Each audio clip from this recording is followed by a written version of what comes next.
भूले खातिर लबदी रे खेल दिन रात पबदी रे डीजे कन्या दीवाना खातिर लबदी रे खेल दिन रात पबदी रे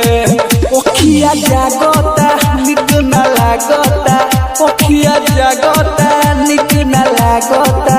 और खाना रोटी सब्जी रे तोहके भूले खातिर लबदी रे खेल दिन रात पबदी रे तोहके भूले क्या नाम है आपका लबदी रे कन्या दीवाना मिर्जापुर पबदी रे अब कब मां के छोड़बे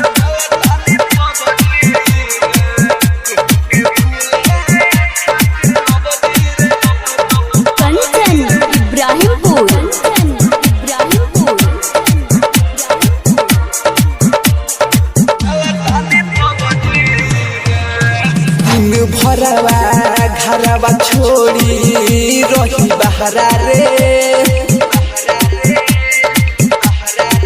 हो प्यार कोई के धोखा दी होले जखम गहरा रे हो दिन भरा डीजे कन्या दीवाना रही बहरा रे हो प्यार कोई के धोखा दी होले जखम गहरा रे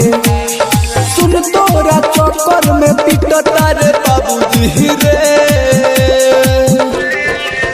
तोहके भूले खातिर लबदी रे खेल दिन रात पबदी रे तोहके भूले खातिर लबदी रे खेल दिन रात पबदी रे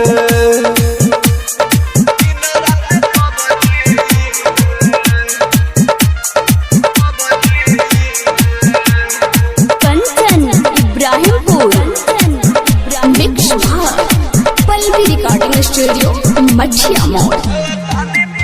क्या नाम है आपका कन्या दीवाना मिर्जापुर परमोद के संगवा रे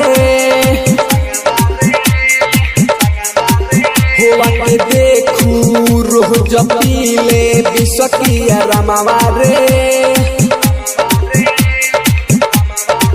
होते खुश सुननी बारे परमोद के संगवा रे होवा के देखू रोज पीले बिसकिया रमावा रे कहे अमन जितना ही माफ करी है रबजी रे तोहके भूले खातिर लबदी रे खेल दिन डीजे कन्या दीवाना तोहके भूले खातिर लबदी